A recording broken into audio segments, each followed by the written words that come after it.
and we should be live. Yeah, it says it's streaming. So say hi, everybody. Hi, everybody. Hey, everyone. So, should be live. Oh, let's meet that. I think everyone here should probably go ahead and just say, who you are and say hello to the audience. So, Hi, I'm Steve McCrae. There we go. Hi, audience.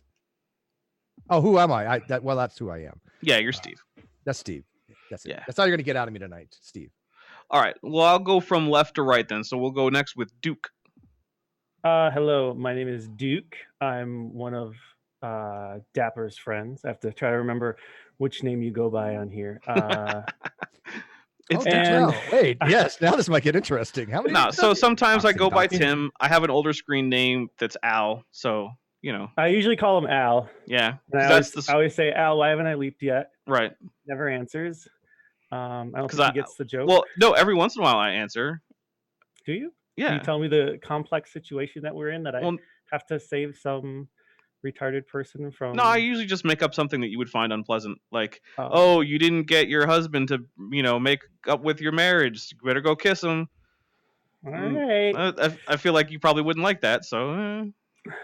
I wouldn't. You're right. So. See? Yeah, so that's who I am. All right, Chesh. Hi, I do an art. Yes, you do. That's about it. So, yeah. Chesh has some very nice digital paintings with ridiculously high resolutions. Amazing stuff. Yes. Chesh has a lot of nice everything. Come on.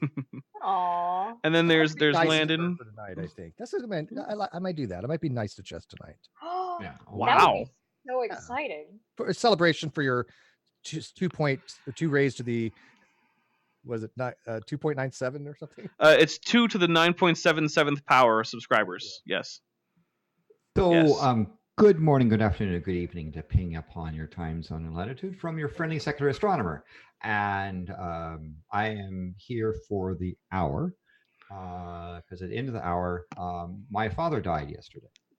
And we're going to a celebration, a bunch of Italians to celebrate my father's life. And so I'm here to move on. Well, I'm sorry to hear that. Sorry to hear about that. Are you so in the Italian thing you do it like the Irish? Is that the away kind of thing is more of a celebratory type thing? Yeah, I mean, we had the event at La Fiesta for the Mexican group, and now we're going to do the Italian group, and we're going to do other things. So yes, but here's to him. Yeah, to my daughter. I'll drink to that. Cheers. Drink to that. And it's one of the things, I think our society has really messed up views about death. I blame religion for that. And so even though it's sad, we're also going to celebrate my dad's life. So I don't want to. I said that not to make it be a down thing, but to sort of it's an important part of life, and it's something we need to celebrate. That seems pretty good to me. Yeah, I mean, I feel like my grandmother's wake was kind of similar in that way, because it was one of those things where she lived a full life with a big family, and she what more could you ask for out of life? So, but I know when I die, a lot of people are going to celebrate. That's probably different though. But we have so far in the chat, we've got Ben here, who may or may not join us at some point. We've got Tristan Blurf, Mr. Serious, and Unidentified Leviathan. So, hello to everyone. Ben is here. Ben's here with no camera. Yes. No camera. Benthoven, no relation. Unfortunately, no relation. Is that your wait, hold on. Is that actually your real name? I wish. I was gonna say what? Benthoven of Kent with Bent fame. Yes, this is my co-host for Kent with Bent. Which, by the way, Chesh, you are still invited to one of or any of. I'll let you know next time we're. There's actually he recently put out something about whether or not distant starlight is a problem for a young universe. And he went full flat Earth on that one. He went with the whole look at all these different motions the Earth is going through.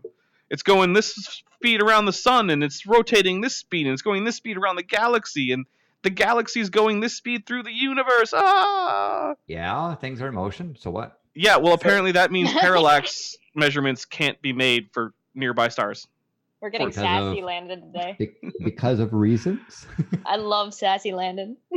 Or maybe it's just because the Bible told you so. Hashtag blame Bible. No.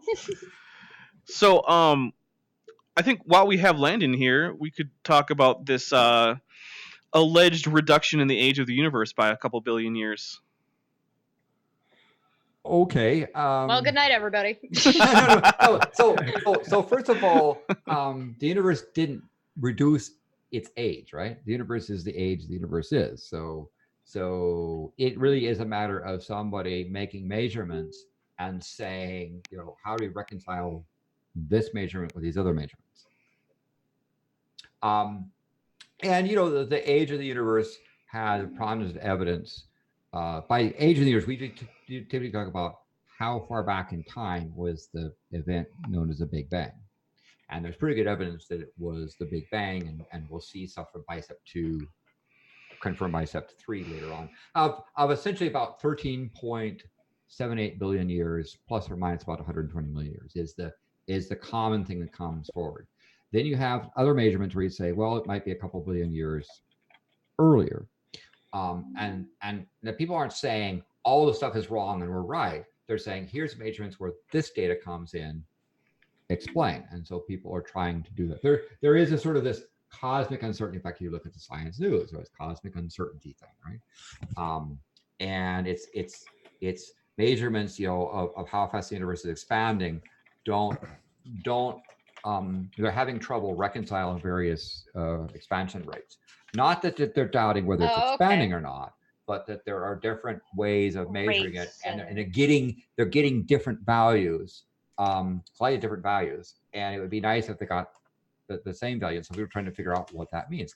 People are asking questions. This is what science does. We ask questions. We don't produce dogma that a certain other Hovind might do to say that's true. We ask questions. And when we don't know, we get re-excited and say, hey, we can learn something, as opposed to just presuming that some book tells you the answer. Yeah, actually, that reminds me of one of the odd things, because I've heard creationists criticize the whole idea of estimating the age of the universe for the reason that the age that's given, it's as like a nominal value, has changed somewhat over the last few decades. So at one point they were like, 20 billion or so. And the thing is that like all of the new ages that have been proposed have pretty much been within the margin of error of previous answers. It's a matter of zeroing in on a more precise answer, not just scientists going, let's pick a number out of a hat. Well, but are there some specific statistical anomalies in relationship to the Hubble's constant, as like, let's say we looked at the Cepheid variable at some distant location, that would be that for some reason that is outside the range of what we expect at that distance, because the further you go out, the more rapid the expansion is going to be due to dark energy. So the furthest edge of the universe to us, as if you're going to look at like a level 1 multiverse, if we're in the center and you have a Hubble's volume, at the very end, the farthest you can actually see ever, that's going to be traveling the fastest with respect to us that we can see. So is there something that is inside that Hubble's volume that of a star that we say, hey, you know what, that thing's moving away from us at much greater speed than it should, based strictly on Hubble's constant observation? That's what I think they're running into, isn't it? That's a outstanding summary of what's going on. See these books? I read all these, man, twice. Let me show you this. Those totally real, not fake books. Totally real. Show you this particular graph here. I'll try to hold it steady here. I'll try to get out of the way. And if you look at that stuff, what you see is down the bottom here is the Hubble constant, expansion constant, and we have various weights of measure it, right? The dot's the center, and the bar is the error bar. Mm-hmm. Right. And you can see that one of the ones that's kind of off from the rest of the stuff is red giants and supernovas, right? That particular measurement gives you a different Hubble constant that's outside the range of the others. The others, you could sit there and say, well, we're all within the range, right? Yeah. So the question becomes, what's going on here? Probably the answer is that we don't quite understand red giants and that process. There's more to learn here. It's not that the universe has a conflicting age, right? It's that different measurements give you different values. But if you didn't have the red giant supernovae, they're within their own margin of errors, right? Right. But what about something like a Methuselah star, where they suggested that the elemental consistency of the star was such that it, based upon its age, shouldn't have the consistency ratio that it has, because it would have had to been formed prior to the existence of the actual universe itself. Yeah, and you know, again, read those books. I read them all. Yeah. So I was going, why do you sound like this smart when we do our stuff, Steve? No, but he's really a good point. You know, before we even understood about the accelerating universe, we had situations where you see the universe expanding, right? And you say, well, if it's expanding at this rate, then run the clock backwards to the point where it's collapsed, right? And that gives you, if you assume an expansion rate, you could, and how far it's expanded, you could turn around. It says it's been upgraded to host. So, okay. If it's expanded this way, you can run the clock backwards to say when did it start. And the problem when they did that curve, the slope back to the origin, is that the age they got was younger than some stars that they do. You know, the age, presuming we understood how stars work, which is pretty reasonable. Well, turned out the problem is you can't do a straight line. The universe started off rapidly expanding, slowed down to the gravity, and then dark energy causes it to speed up, right? So the curve is not straight. The curve is a S curve, right? It sounds like a mistake that young Earth creationists make when they're talking about the distance from the Earth to the moon. They think it's a linear type thing. Yeah, same kind of thing. By the way, Chess, do you agree with all this? We were like, if Chess has been trying to get her expertise and its topic in, and I'd love to get her view if that's okay. I do an art. So I would suggest people to look at, it's Science News for September 14th, and there's a really good feature article called the expanding universe question, right? See, science question, right? We value questions, and we're really interested in the fact that these measurements are showing example that the red giant supernovae are giving you a Hubble rate, which is different than the others. The question is why, right? Okay. And that's we're how do you reconcile getting different numbers? I mean, I can make guesses, but those are guesses. Do you think the guess is more along the lines of there's a mistake, like you said, about our understanding of a red giant itself, or our understanding of how the universe actually is accelerating under dark energy? I mean, both. Both. But it's both, because one of the questions is dark energy, is it the same strength? So I keep her around across time from the Big Bang, right? It's also, we're trying to say, is dark energy the same in all directions, right? Right. And that's a really good question, because there was a time way back when, and by the way, Dapper, we're just dominating here. We apologize, but no, it's landed good stuff. Yeah. If when they were testing for the number for what's called the Summersby constant, or the fine structure constant, they actually determined, at first they thought that when we were looking at 180 degrees in different directions with respect to origin of the Earth, they were noticing there's some anomalies there between the two positions, and that there could have been a significant amount of difference in the fine structure constant. Now, if that structure constant has that type of difference, it would mean a gargantuan amount of things, including that the speed of light differs, the Coulomb barrier amount charge changes. I mean, atoms, whether they can form light, a huge amount of differences if this was actually the case.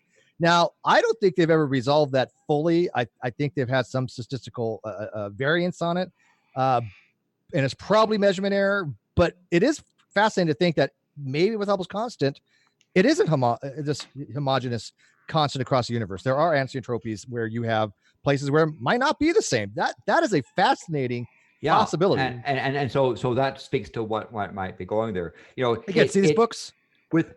Yes, see, he actually reads. So if you take all of the measurements and presume they're all correct, and then reconcile a midpoint between, you have to go out to 8 sigma of error to reconcile everything, that's pretty amazing. That's like a particle. To determine a particle exists is only 5 sigma. Yeah. So and if determine whether you do useful work is only 2 sigma. Yeah. You know what this sounds like? It Two nerds sounds nerding like out. it sounds like you're trying to find evidence to demonstrate your claims and not just talking out of your ass. and to falsify the claims, because Yeah. evidence against something is just as good as evidence for it if Absolutely. you know how to use it That's, properly. that's how science Listen, works. I've been on Twitter all day dealing with some motherfucking dipshits.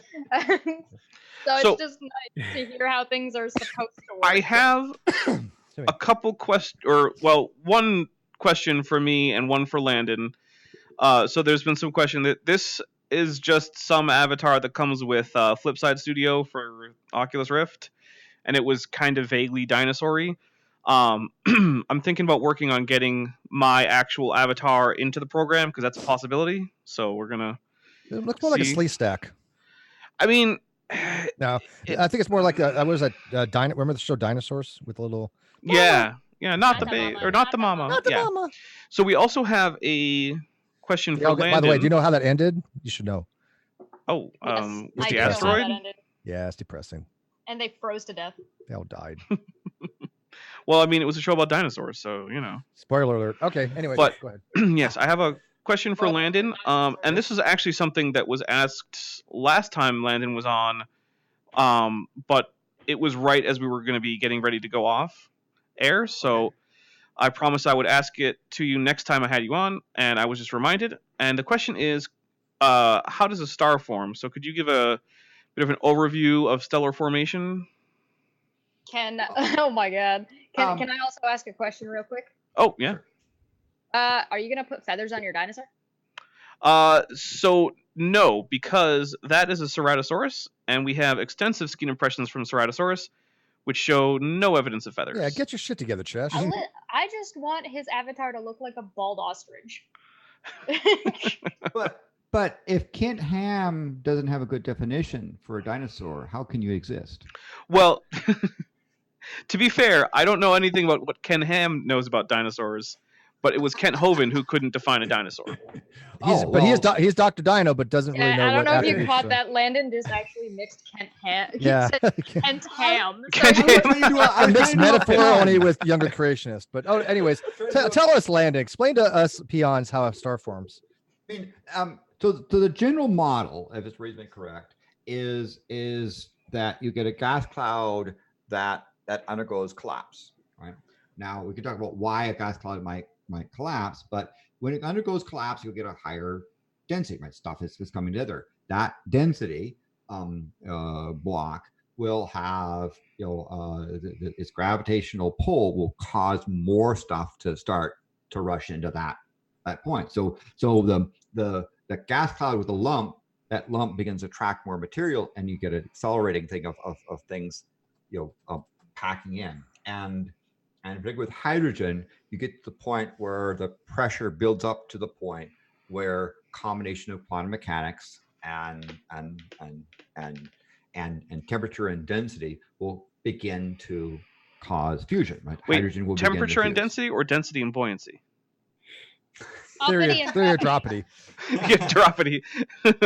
Right. So you get these sort of protostars where the fine details where the fusion begins to occur, and we think sort of there's details about how the stars begins to sputter, because as things begin to fuse, the radiation pushes out, that slows down the reaction. But as more material comes in, it begins you sort of get stop, and eventually you get enough material, it begins to fuse with vigor and pops a bubble into the gas cloud. And we see stuff, if you look at like in Orion Nebula, you see protostars in the process of being, let's say, being born, and then stars that have begun to shine and they're sending out the radiation, pushing the gas clouds out.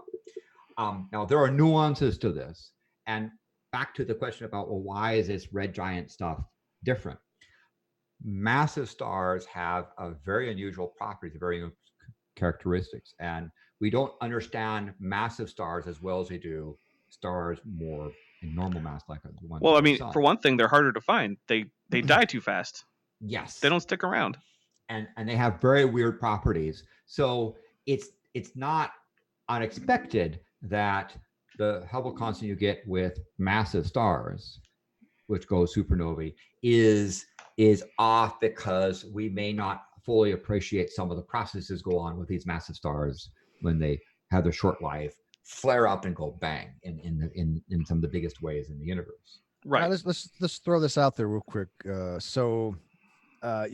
saying, and essentially, that a star is held up by some kind of force battle between gamma pressure radiating from the inside of the star and gravitational pressure on the outside of the star, working together to form a neutral balance to keep the star in equilibrium, as opposed to something like the whole would be the Kevin Helmholtz mechanism, where you have a cooling process on the external of the star, and as that cools out, it causes a small it to contract because, of course, Boyle's in Boyle's law, and once that cooling starts happening and the star contracts, it has more fusion, which heats it up. So you have a balance between the Helmholtz mechanism and gravitational and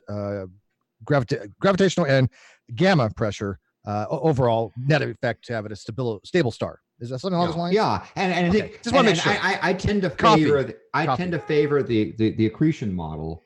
That's how I look at it, by the way. In there in terms of, again, you say in one sense how do stars form. Hydrogen forms a lump, pressure to the point where pressure builds up to begin to fuse, and it shines. What's the boundary of a star? The boundary of the star, is the point where essentially, first of all, it's where it becomes translucent. But if it's within a cloud, you define the boundary to say, is it gravitationally bound to the core, or is radiation pushing it out from the surface of the star?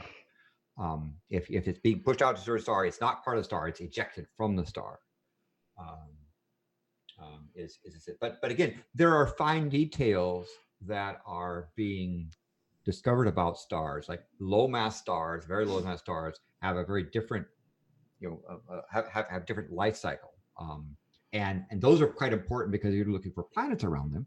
The low mass stars live a long time and maybe have certain things that are favorable for life forming.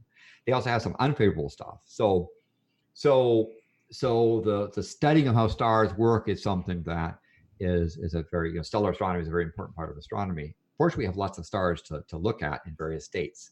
But the extrema, the very, very, very low mass that are hard to see because it's so faint, or the big massive stars that just go, fizz and bang, those are harder to understand,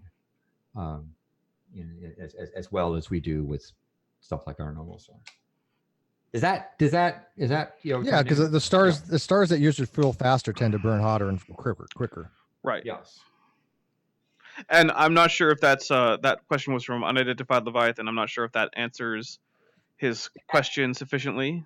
I mean, I can go into more detail, the nuances of stuff, but that's essentially, typically gas clouds is where stars form, and gas clouds have lumps. Now, where do those lumps come from? Oftentimes, a supernovae, like massive star going bang, the shock wave hits the gas cloud and begins to compress, and that shock front is a place where you get because normally many gas clouds are high enough temperature that the stuff never really is able to form a lump. It's just flying around, right? And so you get a shock wave, like a snowplow. You get a lump there. That lump has additional mass. Gravity starts to contract things, and so this is a common thing where you get a gas cloud begins to contract. You get a first star that's massive. It shines for a brief period of time, even millions of years, goes supernovae, and the shock wave goes out into the gas cloud. And all along the edge of that shock front, you get little stars forming that are not so massive. And so you might get the first stars with a bang, bang, bang, and then you get a whole flock of stars that begin to form that you see in open groups of star clusters. And one of the things we're looking for in the case of our sun is where is its siblings, right? If the sun was formed with a group of stars, like an open cluster like Pleiades, right, we should be able to find other stars within our galaxy that are the. We think we found our sister star, though, right? Functioning enough for this to we've not only found what we think to be the sun's sisters. We've also recognized now that the sun is actually a fourth generational star. Could be third or fourth, depending on how. So third or fourth generational star is pretty impressive. And they've also determined that at some point in time, another star probably came pretty close next to our star. And it's just weird how they can determine all this stuff from history by looking at observations today. Yeah, and so Gaia, GAIA, is a European space mission that the objective is to identify positions, velocity of 1% of luminous objects in our galaxy. And that's giving us lots of detail about motions of things. So one of the things in particular is to try to see, can you see 4.5 billion years ago, 4.6 billion years ago, the where that group of stars might have been if you try to run the clock backwards. Now that's difficult because it takes 200 million years to go around. So that's essentially 23 orbits, right? It may be difficult to go wind the clock back and to get any sort of simulation of where the sun's group is. But we know from element mixes here on the Earth that a very reasonable model is that there were 2 supernovae that occurred. One 4.8 billion years ago, a massive star, went supernova. It fused heavy elements, and that shockwave hit a gas cloud. And then 100 million years later, 4.7 billion years ago, a second star went supernovae. So we already had a spot where there was a lump and some of the heavy materials stuck. So when the second shockwave hit, a lot more material stuck into our little neck of the woods. And so you and I, and the stuff that isn't hydrogen, the stuff in the metal of this microphone, all those sorts of things, those came from those 2 supernovae, 4.8 and 4.7 billion years ago. And there's a bimodal distribution. Supernovae, when they go off, they have kind of, depending on their characteristics, have a distribution. We have a bimodal distribution, just so we can see the 4.7 billion year peak and the 4.8 billion year peak. Both are in the element mix. What are the 2 modes? In terms of the when a supernovae occurs, how the atoms cross and the distribution of the isotopes that come out of that shockwave.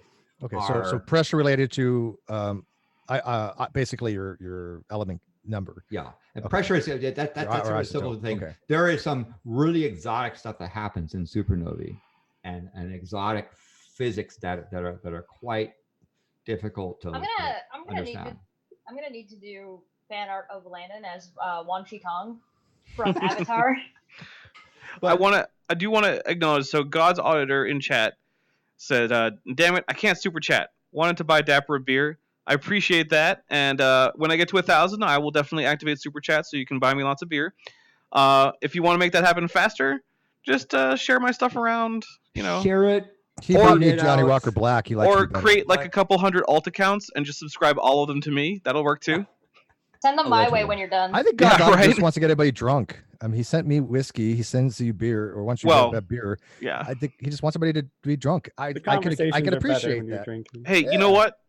I'm double checking the bottle right now, but I have. Let's see if I can read with this stupid VR headset. Yeah, it's not just 1,000 subs. You got to get a certain amount of views. So that's the hard part. I am drinking Lagavulin 16-year single malt whiskey. 16. Nice. Damn. Nice. I only have 12. Nice. And Lagavulin is one of my favorite scotches. I love it. It's a nice smoky peaty. Yes. You have the Landon Knoll seal of approval. Well, it's similar to the bottle that I bought for the 100 subscriber live stream, so I figured it's now a tradition. Yeah. So by the way, I did check out on Wikipedia. If you type in the phrase star formation, the article looks surprisingly reasonable, right? Okay. I know that Wikipedia has some art stuff, but looking at stellar nurseries and the protostars and the observations and so forth, it's a pretty good survey. And at the bottom, they have some nice links you can follow. So the person who wants to know more details about that, there you go. Check out that thing. There's also various models there, alternate things and issues of low mass stars, high mass stars. So I hope that helps you understand how to become a star. Yeah, I think it probably helped. If not, Unidentified Leviathan, feel free to ask further questions. And that goes for the whole chat. Anyone who has questions about I mean, basically anything. Originally, there was going to be a debate tonight, but that didn't happen. So That didn't happen. You scared him off. apparently, yeah, he must have watched my No. other debate, and he was just like, "Nope, not going to deal with any of that." He had a family commitment. I understand. Now he made this first, but family's family, so I'm not going to begrudge him anything. Yeah. But it was atheist versus logic, and I mean, he's a nice guy. My dad died 2 days ago, and I'm here, so But I'm celebrating. Now my you're just dad's making us life. feel bad. No, seriously. Death is a very important part of life. Just like in the universe, death and stars are an important part of star birth, right? We should have a healthier view of death because it's an important part of life.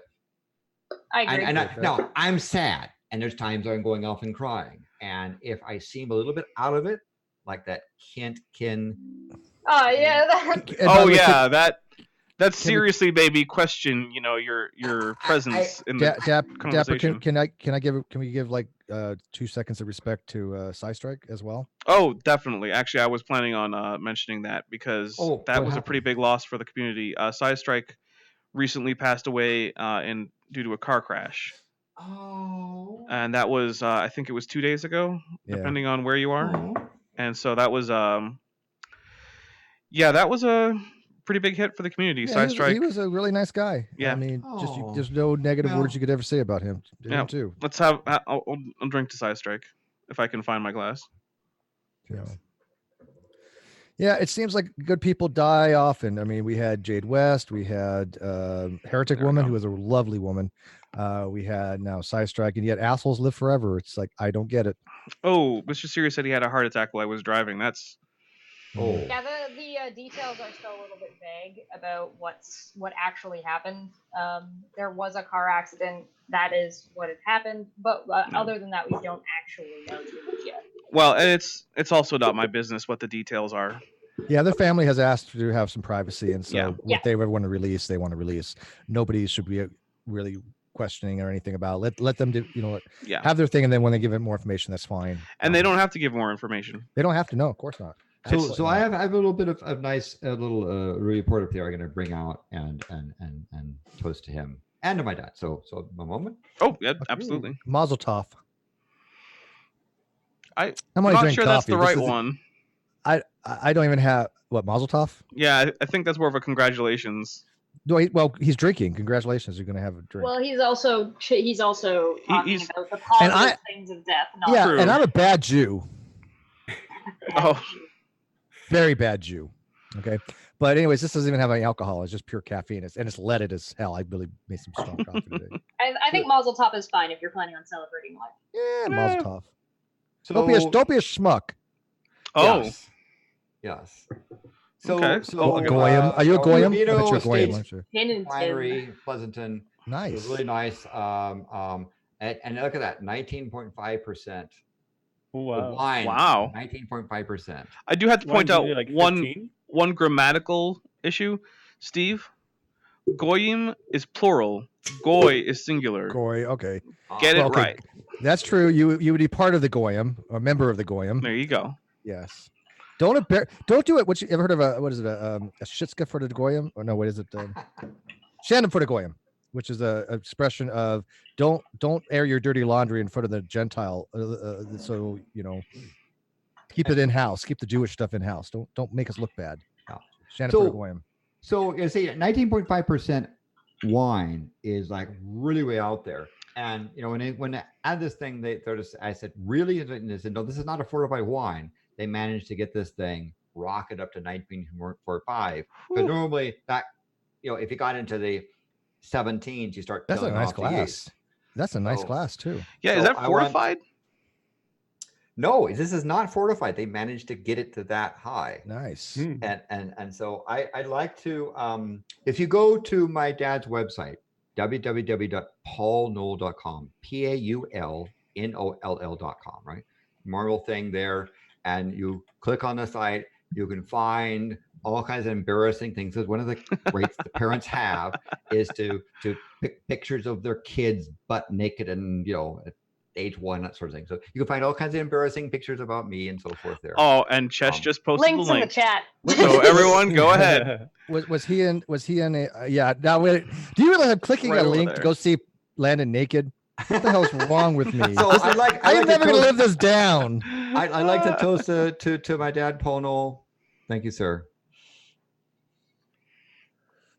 You can't see it, but So, I'm drinking. Was he into math too? I mean, yeah, he was an early programmer, and was there. I mean, it was a different sort of math. He was COBOL, early COBOL programmer. COBOL. Wow. So we could blame basically all of was it 2000? What was the bug? Y2K. So no, Y2K on him. Yeah. Yeah. So, but again, I mean, I remember as a kid, 4 years old, going to the Pacific Telephone data center, and one of the things I like to do was to mount the tapes, right? Because as a 4-year-old kid, I could climb up on the ladder and put the tapes up on the tape drive, and I love the key punch because I can make little holes and stuff. But did he ever say, "We're never going to need more than 4 bits for this"?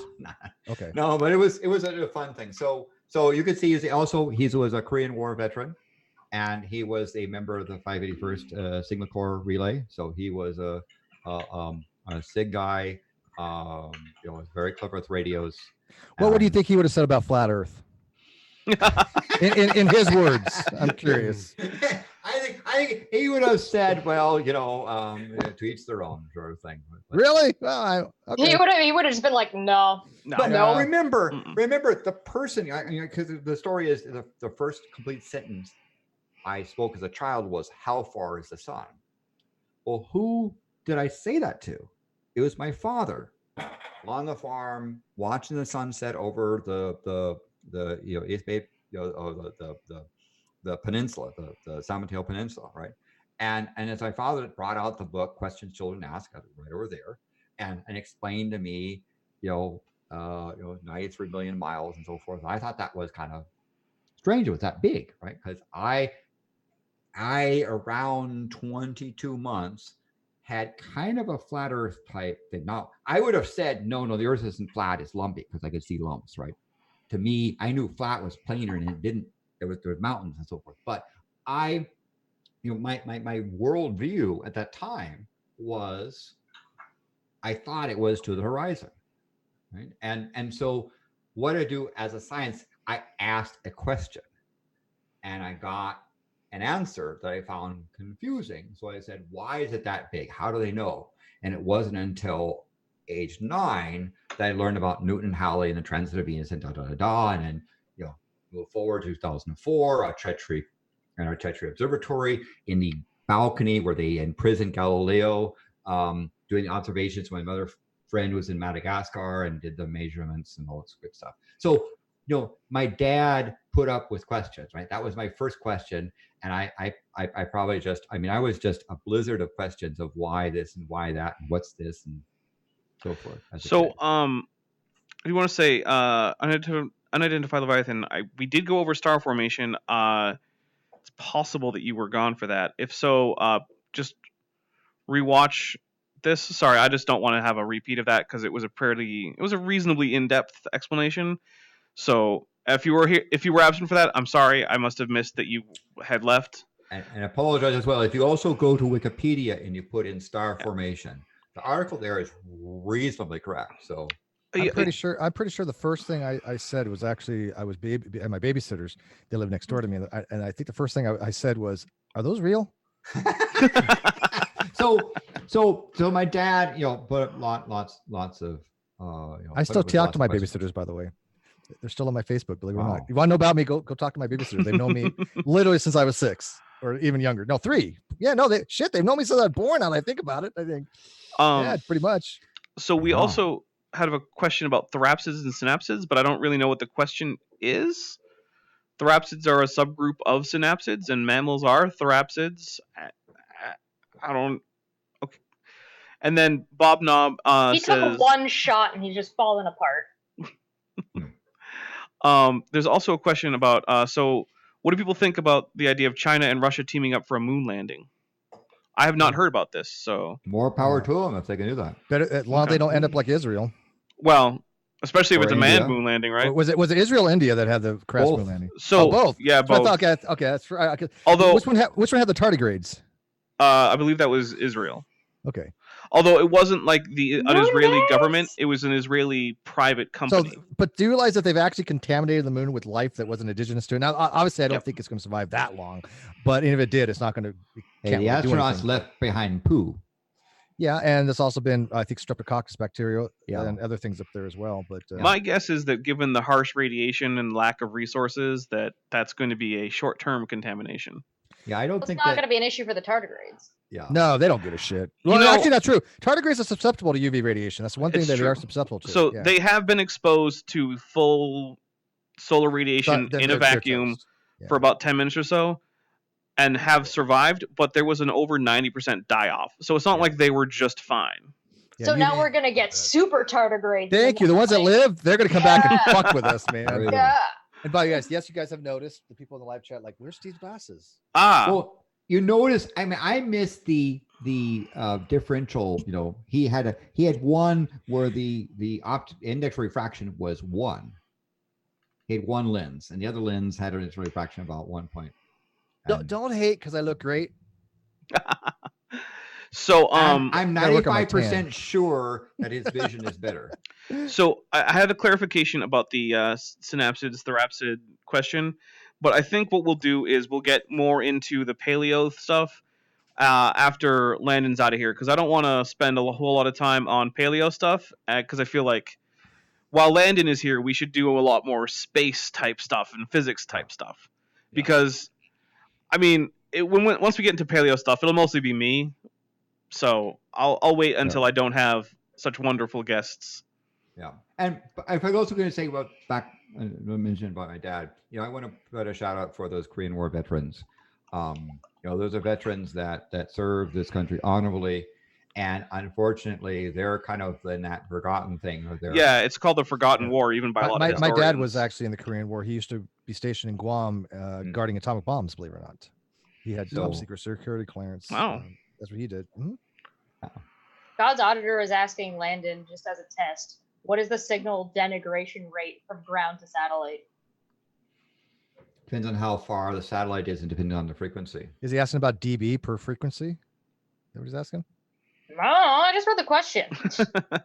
I think he's asking about what dB loss to certain, but you have to know what frequency you're at, right? If you're well outside the atmosphere, Average, and you're dealing with they might have been and you're asking dealing with ultraviolet, right? You've got almost no penetration there, and so you'll get high loss. That's what she said. So it kind of depends on the. Did you see the video that we were doing the other day with who was it? Was it Fight the Flat Earth? But Sean Hufford, and they were talking about the flat earthers are doing some experiment, and they messed up milliwatt and wattage. And instead of the math coming out to working with their little dish that's going to be about 1 watt of power at about 30 some odd decibel or some frequency like that, they calculated to be 2,000 watts of power that they're working with transmitter from the lobe, from not just the radiated power, but the main lobe that goes through. And I tried to explain. I was like, wait a minute. If they have 2,000 watts of power transmitted with affected radiation coming out of that, you're screwed. This is microwave, by the way. You're screwed. There's a big difference between 2,000 watt transmitter and microwave range than 1 watt. Huge. Yeah. Just even the harmonics was screw you, right? So. Yeah, I mean, it's just, like, you can burn from the inside out, man. Because I got to tell you, our 55 Bravo radar, and that only had, I don't know, I think it was, I looked it up once. It was, I don't know, like 50 watt or something. I don't know. Yeah. It was enough to kill a pilot at 20 miles, 2 miles out. You could literally focus on a pilot and it would kill them. Okay, so we have a question from Bob Knob, who is also someone I know IRL, so that's a cool thing. But how much of the universe can we not see due to our galactic disk being in the way? Relatively close, it wouldn't be much, but it would become great in an infinite universe. I mean, certainly, if you talk about what's the the opacity, you have your sort of the Milky Way boundary. If you look at a star map, and you'll see. I mean, I'm going to make a guess. It's something on the order of like 5% is in the galactic plane, and of course, if you're looking towards the center of a galaxy, it's a much more substantial barrier than if you're looking backwards, Much So- higher star density and Yeah, gas and dust and all that Yeah. crap. And of course, then there's blobs and so forth. When you look up the nighttime sky, if you can actually see the Milky Way, you can actually see these dust lanes as well that Right. block lots of stars. Dust being astronomical dust, right? It's It's debris, junk. and in clumps of molecules and so forth that are Right. considered. Isn't it dust, amazing but- though? We can actually see at least through that point where we can actually see the stars around the black hole in the center. I mean, how much dust we're actually being able to penetrate to see something that far away. But this is back to that question about satellite attenuation. When you look at its areas in infrared, right? The infrared wavelengths are long enough that they can basically go through that dust, and it becomes the dust goes away, and you see in the infrared an enormous amount of stuff behind the dust clouds. It's still far away. God's auditor is trying to clarify their question. Landon, average signal denigration to a geostationary satellite in C-band, say 200 watts. I don't know, because I'd have to figure out what C-band. I mean, I'm not a radio operator, so I'd have to figure out what the C-band. What was a C-band rate wavelength? Oh, I have no. My license was KB6 HSZ, and I got that in 1983. That's something that I feel like is a meaningful statement that I don't understand. I had a radio communication license. Something? Yeah, when I was 13, I got my radio communication license. Keep it PG-13, Chesh. Okay, I'll keep it. I promise. PG-13. So yes, points you stumped me because that's information I don't know. I've not memorized the. I don't remember the bands. There's an attenuation graph with all kinds of stuff, and I don't know where that is in the. I remember the meters. So it was like 140 meter, 90 meter bands, 2 meter band, those kind of things. But I don't remember the. I know the satellites. Satellites used to have the bigger satellites, right? Remember the big things? They had the K band, X band, C bands, and these were the big type ones going for the ComStar satellite. So those things. I remember those things back in the day. But you're going back in the 80s. Apparently, the answer is a 1 followed by 32 zeros. And then Ugly German Truths said C-band may refer to C-band IEEE, a radio frequency band from 4 to 8 gigahertz C-band. Infrared. 4 to 8 gigahertz, okay. So it's about twice that of your average router then. 1530 to 1565, and MC band, which is NATO, or a radio frequency band from 500 megahertz to 1 gigahertz. He copied and pasted that, I think. Oh, well, yeah, probably. No, I'm sure. The router's 2.4 gigahertz. So I'm sure Ugly German Truths just had that right in his head. Smart dude. No, I have to say, when I was an intern for Teller, one of his statements he made was an expert is a person who knows where to look things up. Yeah, that's true. Yep. No, I'm the same. Dude, I'm the same way. I'm a smart guy because I know who to ask. Yep. There you go. Yeah. You can quote me on that. I'm going to show you guys real quick. It's a super secret piece of art that I did today. Are you ready? Ooh. Yeah. Ooh. That's I'll have to get out of the way. I know what that is. Somebody called Red's rhetoric a savage marshmallow. So it's a savage marshmallow with a bag on its head. You have no idea how many people coming out of the woodwork for Reds and I and Chesh lately. It's kind of flattering, actually. I mean, to be honest, they're not really coming out for me because they're just arguing with me because they don't say about me because they don't know shit about me. The funniest part is like, oh, you're so triggered. Steve's triggered, and I'm sitting there going, do you not understand this word? Because the thing is a way that I'm familiar with. The best thing is like, oh, you guys are so mad and Steve's so triggered. Meanwhile, we're sitting in this hangout live and you can see us talking about other shit as if like. I don't think they know how. If you go to this link, you can see us alive currently right now. And clearly not. Isn't that what Landon says too? Certain people just don't even know how words work. Yes. Yeah. Yeah. All right, but anyways, I do got to get bugger out here, guys. This was fun. Okay. And I appreciate the invite. And absolutely. Savage marshmallow creamy skeptic co-op stream. Watch my Ask a Philosopher after the stream. Don't come. And thanks again, Steve, for all you're doing. I do really appreciate all your work, even though I'm a Patreon. I still appreciate it, and I wish you all the best with your various trials and tribulations. Pun intended. Thank you very much. I appreciate that. And we have stuff coming up. It's just give us another week or two, but things are running pretty smoothly. But we've got, I know you're more like the science and the philosophy stuff, but I do both on my channel. And so we're going to be doing philosophy tonight. We're going to be talking about one of my favorite people, Matt Dillahunty. But we'll see how that goes. So, anyways, and I look forward next time we do a rum and coke. Oh yeah. And I'm trying to bring in a very special guest for us. I'm trying to bring on, I'm just going to tell you, his name was Robbie Rist. He played Oliver on the Brady Bunch. So people that my age might remember who he was. He went to school with me. Well, he went to my school, I guess you can say, and I'm in a group with him. And I've been talking to him for a while, chatting him up, and he's like, "Yeah, I'll definitely come on," but he's just been busy. But that'd be kind of cool to have him on because I want to name it Rum and Coke. Was it apple? What is it? What do they always say the Brady Bunch? Pork chops and applesauce. That's what I want to call it. Pork chops and applesauce. How cool would that be? All right. Good night, guys. Bye, Steve. Thanks for coming on. Yep. Let him go get triggered about Matt Dillahunty. Identified Leviathan. I'm sorry, Steve left right before or right as your chat was coming in. I got your Rickroll though, so I noticed. But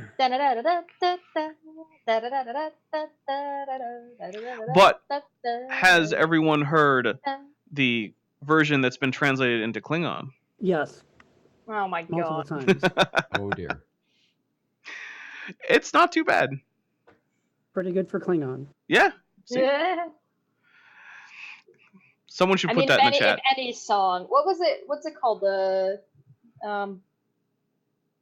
Klingons have a tradition that's basically training. It's torture. Is it the pain stick thing? I know what I'll figure it out. Give me 1 second. Okay. Bij? I think it's called Bij. Bij? Yeah. Oh. And it's like a Klingon tradition where that you get tortured. Oh, is that where Worf has to like walk through a line and he gets stabbed? Yeah, there's a bunch of cattle prods basically. Yeah, I think so. I'm pretty sure it's called Bij. And so it's like that. Rick rolling in Klingon would be experiencing Bij. Yeah, no, that's fair. I like it. Their version of Rick rolling. Right. Yeah. So Landon has to go pretty soon. So if we have any more questions for Landon, I want to get him in ASAP and try to make them relatively easy to answer, or not easy, but quick questions because I'll condense the answer, unless of course reality is complex. if you ask like, please describe the number line.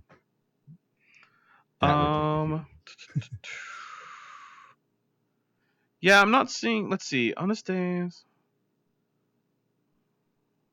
Bob Knob asks, "What is love?" A word? Well, I would say that the answer is "Baby, don't hurt me," but that works too.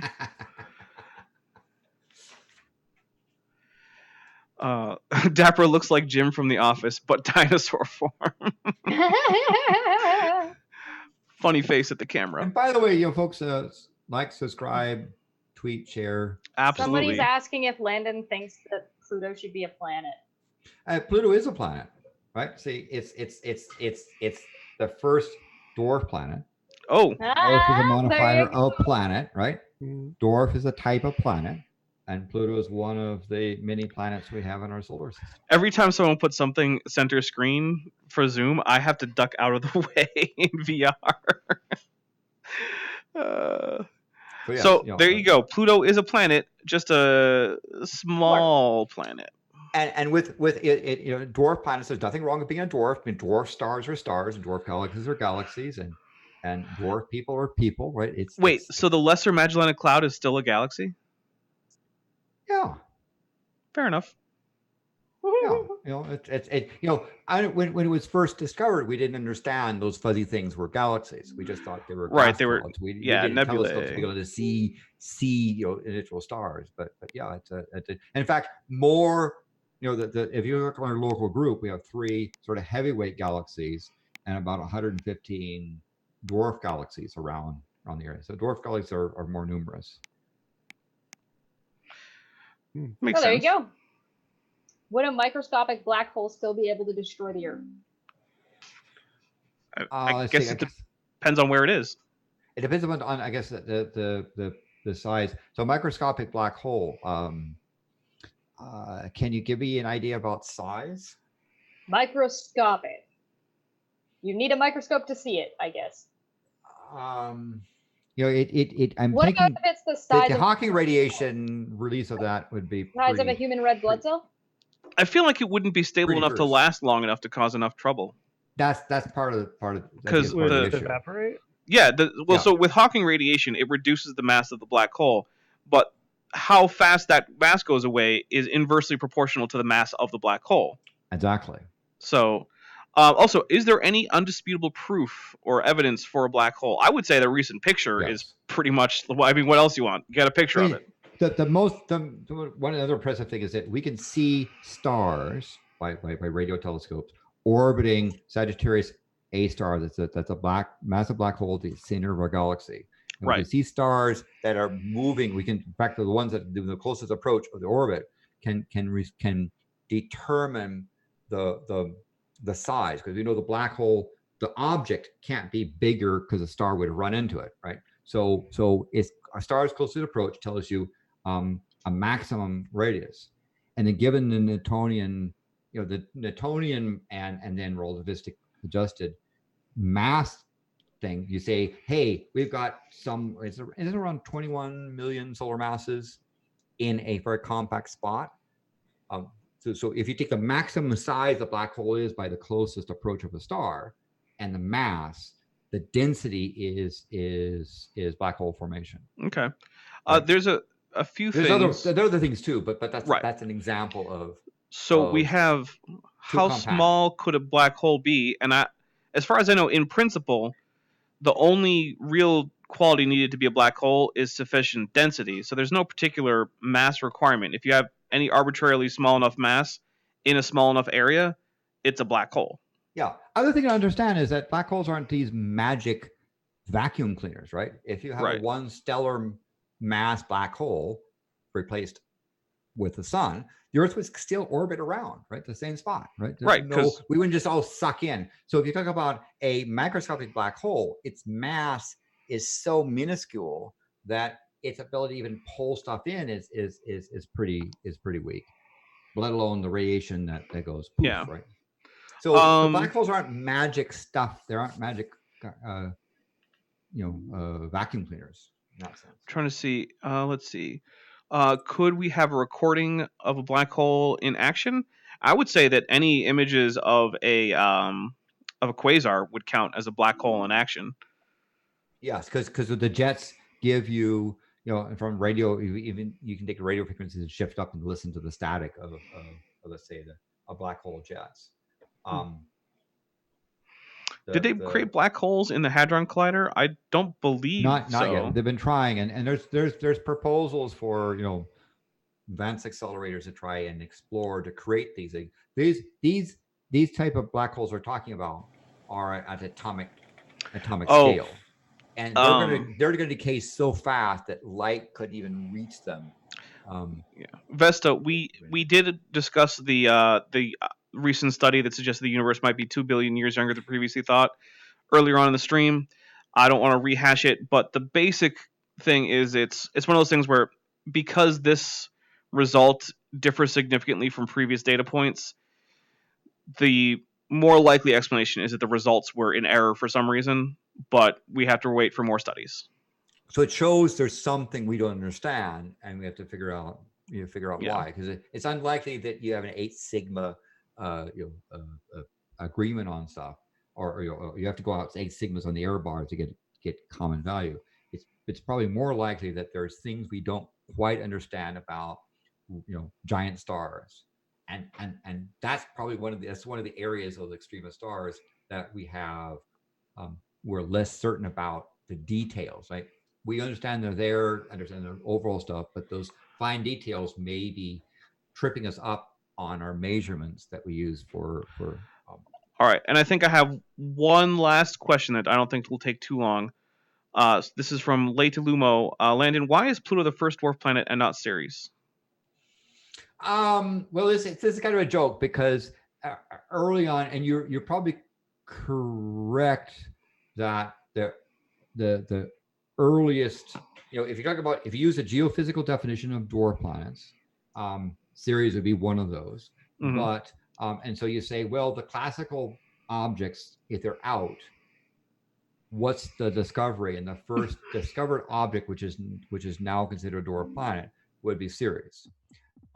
But at the time when there was a beginning debate about Pluto, is it like the others? This T-shirt was made. It was back when Roger Sennett was saying, well, why don't we call it a dwarf planet? Because it seemed to be smaller than the rest, right? And we were getting much more because we had just discovered Charon, and we could do the orbit between. Oh, right. The And the barycenter was outside the surface of Pluto, right? Yes. Yeah. And so that's the point we got a pretty good idea about the mass. So you see there's Pluto in the mass. And its mass and its and approximately its size, and knew that it was small. Early on, what we saw was we had Charon and Pluto, but they were kind of merged together. So we saw it as a larger kind of blob thing that would rotate every 6 days. But it turned out those are the two objects orbiting each other, right? Okay. And so when we got good enough telescopes, we could resolve the two, and Pluto was even smaller. So we said, well, so you may think it was the first object that was called a dwarf planet. Right. But he's correct. The first discovered object, which was now a dwarf planet, would be Ceres. Okay.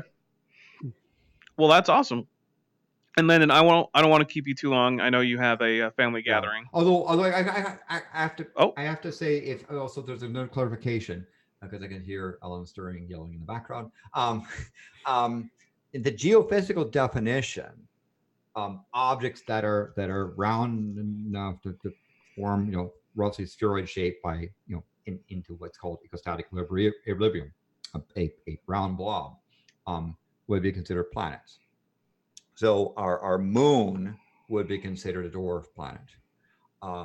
And so if you go back to say, well, who might be the first? Then if you use that definition, the Galilean moons would be the first dwarf planets using the geophysical definition. But if you talk about the first thing where it says they're calling it an asteroid or might not be a major planet, Ceres was certainly discovered before for Pluto, but you can go even further back and say, well, the Galilean moons were probably the first dwarf planets if you use a geophysical definition. Okay, that's fair. Now I will leave this question to the chat. Which of the Galilean moons did Galileo identify first? What is the first discovered Galilean moon of Jupiter? Hey Google, which moon? Right. So that's something you can go and then that would be your answer. And all of this is so over my head today. I can't even. Because the Roman numerals were sort of in order where you thought the distance was from Jupiter. The question is which one was discovered first. And there's a controversy, by the way, over who discovered which Galilean moon. Because it's not all Galileo. Some days I can keep up. This is not one of those days. This is one of those things where the moon, nice big, because Jupiter has we've identified at least 79 moons. It's got lots of moons. So many moons. The four big ones, Io, Europa, Ganymede, Callisto, are the big heavyweights. The number 5 is like 1/7,000th the mass of the other 4, right? And so the Jupiter has like 4 big ones and a bunch of small ones and lots of tiny ones, right? So of the 4 Galilean moons, Io, Europa, so in Ganymede. By the way, those are not the names that Galileo. The part of the hint of who discovered them and who discovered which first, and there's a controversy because there were a couple of people that had a disagreement over days of who did what. In contrary, even in terms of a couple of days of their discovery, and those names are not the Galilean names. He hated those things. He wanted to name after the Dominici brothers. And that's a big controversy names, and they. But check it out and then figure out which moon was the first discovered, and that might be your first dwarf planet. Well, there you go, chat. Figure that one out. Well, again, I thank you very much. I'll go off to toast my dad, and you can carry on. And again, it's always a pleasure to be on. And let me know next time, and let's get this count up to 1,000 so we can have a party. Yeah, share videos, post things on Reddit or Facebook or whatever. I don't know how this works. Cheers. Cheers. See you, Landon. Take care, Landon. All right. Well, I think now we can move to some paleo stuff because there was questions about synapsids and therapsids, and we have 3 therapsids here with us. So, what do you guys think about therapsids? I have no thoughts on them. But you are whatsoever. one. I believe you. Like, what's it like being a therapsid? I'm a goblin. Those seem like therapsids to me. That sounds racist to me. Well, look, how about this? When I look at your trash goblin avatar, it has some very therapsidy traits. Racists. Are you saying all therapsids look the same? In some ways, yeah. Just like all diapsids look the same in some ways. Racist. I can't believe what I'm hearing right now. Or am I a guy who likes cladistics? Isn't that just lines on a paper, though? It is just lines on a paper. Yeah, that's true. Yeah, I'm pretty sure lines on a paper is just lines on a paper. So unidentified. When I look up therapsids, they look like hairless wolves. Well, so one thing is, it's very hard to determine where in the sort of mammal line hair first occurs, because we have Permian coprolites, which is fossilized dung, with fur, but we don't know what animal that came from, so it's hard to say when did fur first arrive. It was definitely before mammals, but where in sort of the family tree of the synapsids did it first come up? And the answer is I don't know. But there was a question about Dimetrodon. Dimetrodon was a pelycosaur grade synapsid, so this is still a very primitive synapsid that would look to modernize probably a lot more like a lizard than any modern mammal, but it is still closer to mammals than lizards. It's the one with the big sail on its back. And basically, its name means 2 measured teeth because it had distinct sort of canine-looking teeth, which would be unusual at the time, because at the time most animals on land had the same shape and size tooth, or either that or a smooth transition between different sizes of teeth in the mouth.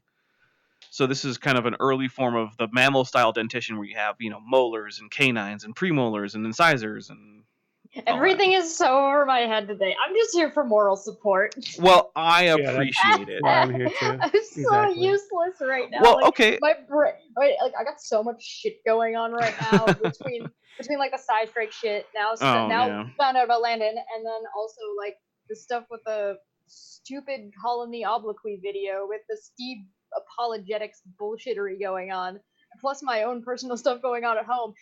And it's the blood moon, and my brain is just like melting at this point. I don't know what the fuck's going on. Well, you're welcome to message me or DM me anytime you want some moral support back. No, I can't. Hey, that's why I added you on Facebook and Twitter. Is the blood moon really affecting you, though? Oh, yeah. Okay. But melting my brain. When we get to therapsids, they're the much more mammal-like. And so we're getting things like erect limbs directly under the body. We might be getting hair. It's hard to say. But we still don't have the jaw bones turning into ear bones yet at the very earliest therapsids. So we're kind of on the cusp. Did we not have ears then? I mean, no. So mammal ears are very strange when you compare them to general tetrapod ears. So most tetrapods have 1 ear bone, and that's it. And the sound is actually often transmitted along the jaw to the tissue around the ear, and then that 1 ear bone will tend to vibrate. And then sometimes there's a membrane over the outer opening to the ear that also helps vibrate. But in mammals, the jaw bones, other than the dentary bone, have actually migrated into the ear canal and now form part of this complex chain of bones that end up vibrating the tympanic membrane, which then leads into the cochlea, which has different cilia on the cell that detect different wavelengths of vibration, which is how you can hear different pitches. And so in other amniotes, there's only one bone in the middle ear, as opposed to the three that mammals have. So so does that is that I don't know. Never mind. I can't No. ask questions. I can't No, ask the question. Ask the question. Well, their ears are different amongst even just mammals, right? Right. And so where's the connection to like where did that split off where mammalian ears like it was are there mammals that had tetrapod ears? Well, all mammals are tetrapods, but it's kind of the basic basal tetrapod ear. So one of the questions then becomes, what is a mammal? Where do we draw the line? Right. And there's no one easy answer to that. If we say that all current mammals form, you can define the crown group of mammals by modern mammals, then it would be the common ancestor between, say, monotremes and the rest of mammals, which already had these jawbones redirected into being an ear. But if you want to include other more primitive forms that would otherwise be kind of mammaliforms as mammals, it gets a little bit kind of complicated. And one of the other things is that, the defining real big thing for mammals is mammary glands. It's where they get the name. But those don't preserve at all. So where did those evolve? Who knows? It probably evolved relatively early on, because right now most mammals have very specialized mammary glands. So that's probably a fairly early development, just for them to have become so specialized now. But these are some of the questions that's very hard to answer. And Unidentified Leviathan says, when will you do a face reveal? I don't get it. That's my face over there. You can see it right over there. I mean, you guys in Zoom can't see it, but if you look at the stream, it's right over there. I'm a Ceratosaurus. I see it. I don't understand the question. Yeah. I mean, the top hat isn't part of my face. I guess I could, take it off and take. No, I'm pretty sure it is. Take the monocle. It's attached. Yeah. You evolved a hat. It's holding my brain in. It's actually all made up of cartilage. Yes. Black and red cartilage. Yep. Let's see. I thought so. So of the 3 ear bones that I have that some other mammals don't, they only have one. Which bone do they have? Is it like the malleus, incus, or stapes, or something else? I don't remember exactly. That's one of those things that I would have to look up, because I don't know all the things. I'm pretty sure you do. Well, then in that case, I'm just pretending in order to not sound too arrogant. So I'm Googling it, and it says the stapes is present in all tetrapods. Well, there you go. And the malleus and incus evolved from lower and upper jaw bones present in reptiles. There you go. But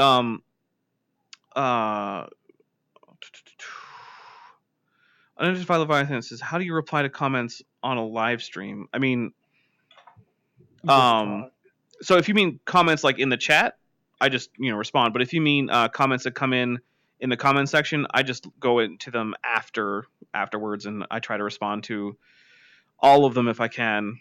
And if I can't, well, I'm sorry, but I still try. Well, you can always do like an omnibus. Any question that you can't get to, you put it into a file, and then you do one big stream when you have enough questions, or you just go through an omnibus all of the questions. Yeah, I would have to start compiling that, or put someone in charge of compiling that.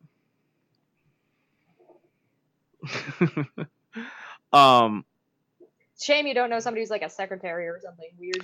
Yeah, that would be handy. Maybe someone who hangs out on people's streams all the time. Yeah, maybe somebody like that. It would be really convenient. Shame you don't know anybody like that. Yeah, that is a shame. I'll have to look for someone like that.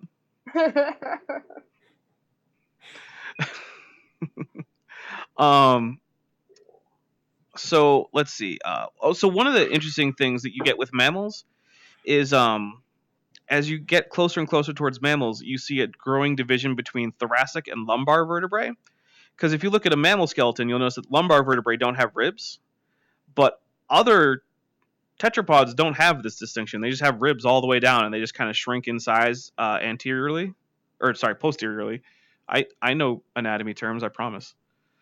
So that's something that gets accelerating as you get closer and closer to mammals. You get these smaller and smaller ribs as you go towards the back of the animal until eventually you get a distinct rib cage followed by an abdomen section that lacks ribs. That's a weird mammal thing. Most animals don't have that. It's true. Biology's neat. Biology is neat. And we find all sorts of cool stuff. Like does anyone know about the sleeping dinosaur fossil? No, I don't know about it. I don't know shit about shit. So there's this great fossil. If any of my mods can find it, if you just Google like sleeping dinosaur, you can probably find pictures. Put it in the chat. But it's this fossil of a small coelurosaur, which is kind of the group of dinosaurs that are pretty close to birds. And it's sleeping in about the same position that modern birds sleep, with its head kind of turned back and tucked just a little bit under the arm. And so the life reconstructions of what this animal would have looked like when it was sleeping are both, one, adorable, and two, is a behavioral clue to the link between various non-avian dinosaurs and actual avian dinosaurs. There is a link to the picture. Would you like me to share screen so you can see it? Yes, please. Okay. It's not very large, but... Well, it'll be good enough. I hope. Boop. Oh, what? Oh, there it is. So, can you zoom in a little bit? Yeah. So you can see... So it's got like its head here. It's got there's its the head here, and it spins. And you can actually see some arm bones roughly where I'm kind of pointing to. Right here? Yeah, so this is a very characteristically bird-like pose. I mean, the tail wrapped around isn't, because birds essentially have no tail. But yeah, it's a neat little behavioral indication, because this fossil was, if I remember correctly, was buried rapidly in a sand dune that collapsed. Oh, little guy was just taking a nap and then just got a bunch of sand dumped on his head. Yeah. Some asshole was playing Minecraft and punched a redstone, and there's a bunch of sand on top, and that's what we get. But the nice thing also is that to mention, the whole young Earth creationist thing, this is one of those things that helps demonstrate that no, not all the fossil-bearing strata could have been laid down in a worldwide flood, because this fossil wasn't even laid down in water. It was laid down by dry sand. So I'm not sure how you get... I don't know how you get dry sand during a year-long worldwide flood, but yeah. You guys can't see it, but I'm doing a shrug. Creationists think all fossils come from the flood? Young Earth creationists, as far as I can tell, and maybe someone has other experience, because there is some variety in the Young Earth creationism group, but generally they say that all except maybe the most recent of fossils, like post-Ice Age type fossils, are the result of the flood. A pretty common timeline for them goes, there was a flood, then there was some short ice age that maybe lasted a few hundred years, and that basically once you hit Ice Age few hundred years, it was short. Yeah. Well, I mean, it couldn't be too long, otherwise we would have had historical records of Ice Age, but we don't, not even in the Bible. Oh, you mean, yeah, gotcha. Yeah, you're talking about, yeah. Right, this is the hypothetical single ice age, whereas we actually know that there were successions of ice ages through the late Cenozoic, or late tertiary, or whatever you want to call it. But let's see. So unidentified Leviathan, no, that sleeping dinosaur fossil was not from the Morrison Formation. That, if I remember correctly, is from the same formation that the fighting Velociraptor and Protoceratops fossil is from, which is a Mongolian formation whose name escapes me at the moment. But it's a early Cretaceous formation, if that helps. Do you want me to look that up? Do what you want. It's not that important, I don't think. Then I'm not looking it up. Fair enough. But yeah, it's also interesting because the Bible doesn't actually talk about an ice age, so it's hard to see how you fit that into a biblical literalist history. What do you mean? mean? Obviously, part of the flood just froze. They couldn't write it down because it was only 7 of them, and they didn't bring enough paper on the boat. Hey, well, okay, I was gonna say, there were. Noah's obviously the one who wrote that story, and totally not Moses, who totally was a guy that definitely for sure existed. And wrote the entire first 5 books of the Bible, including the part where he dies. Yeah. He was climbing up that mountain, writing it down as he's dying. Yeah. And he's just like, I'm just gonna put this in the past tense, just so when people read it, they know it already happened. And I always enjoy and then he wrote it in English later on, so that right in the King James version. He came back from the dead. There was an early resurrection just for Moses to write down the King James version of the first 5 books. I think I always enjoy when somebody's telling a story and somebody responds with, "How do you know about the parts you weren't there for?"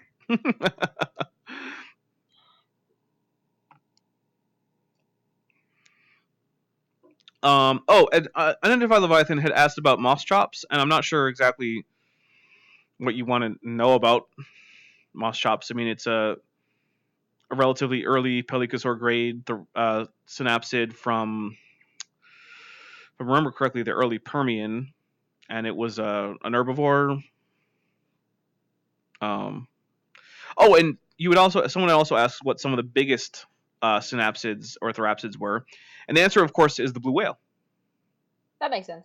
Biggest synapsid, biggest therapsid ever, largest animal known, the blue whale.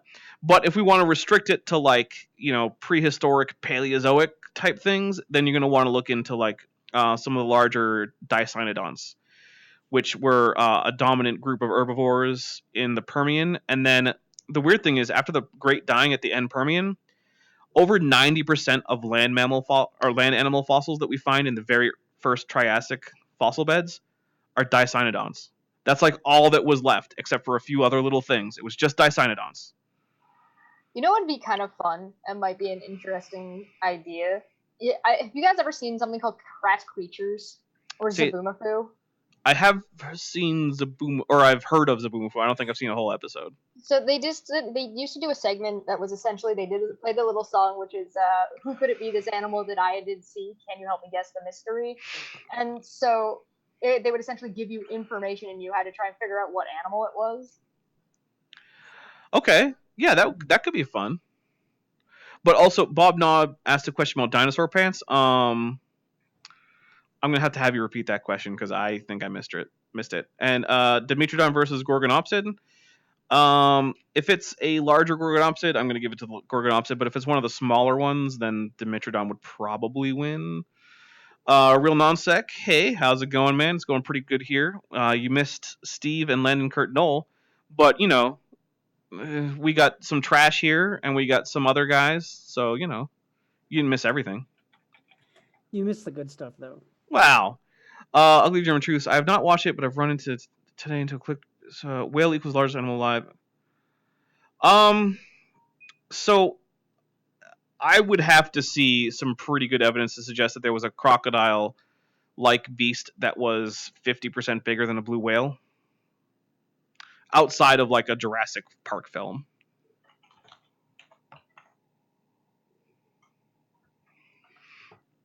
Because as far as I know, the blue whale is still pretty unchallenged in terms of largest known animal. And it's got little bitty legs.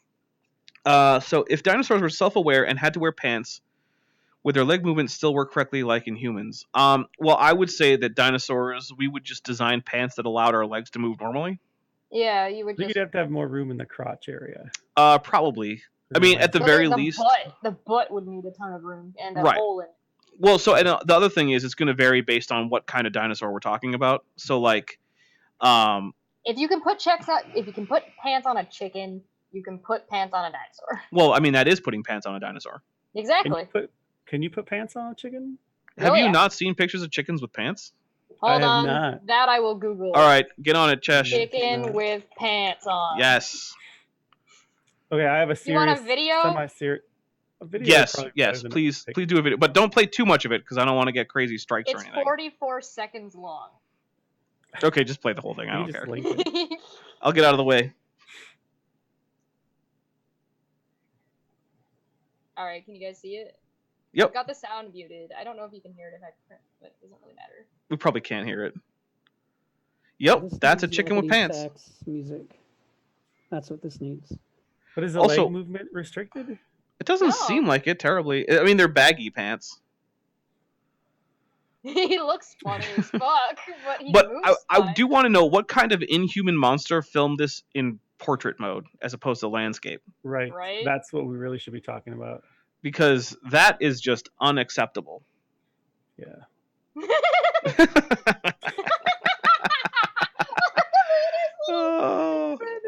Now that's hilarious. But we probably should. Oh, it's about to end anyway.